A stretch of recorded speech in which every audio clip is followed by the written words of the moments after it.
कुरालाई हामीले सिधा कुरा खाने के मिठो हुन्छ मामा हालेर खाने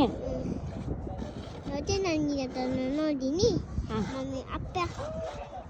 होइन मम्मीलाई खाऊ भनेको आप्पा खानुहोस् है हस् अनि यो मम्मीलाई खाएर यो सट्टे कुरा खाने अनि मिठो हुन्छ कस्तो मिठो भएर यो तल त यो चाहिँ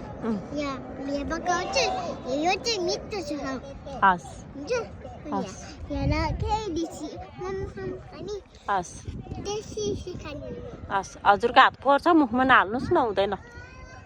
फोहोर छ नि त नि बाटो छुँदै त्यहाँ छुँदै गरेको छ सबै फोहोर छ मुखमा हाल्नु हुँदैन ल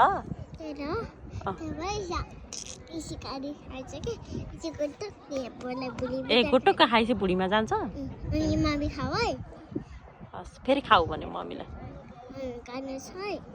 हस् अनि मम्मीलाई दिन्छु हस् यो सेतीको लागि दिन्छ है यो कुरा दिन्छु यो चाहिँ नदिने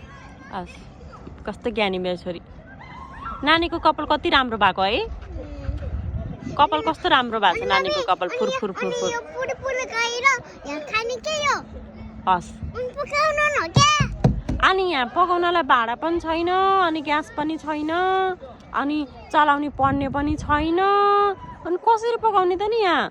खोइ यहाँ के छ यहाँ पकाउनलाई के छ त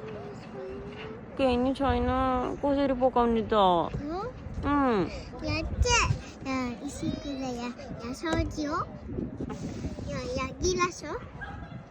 ओ गिलासै हो मलाई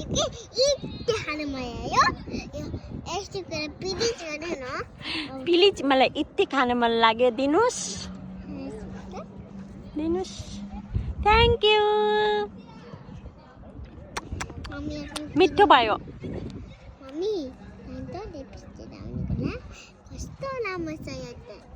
अनि यो चाहिँ कस्तो राम्रो चाहिँ खान आउँछ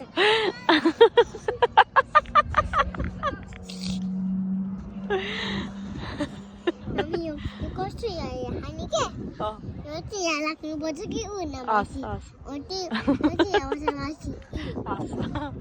त भनिदिइरहेछ ए मुखमा नलैजाऊ न हात मुखमा नलैजाऊ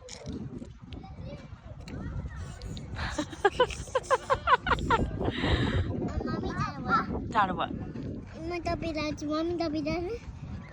मेरो त टोपी नलाउने हस् ल हजुर लाउनुहोस्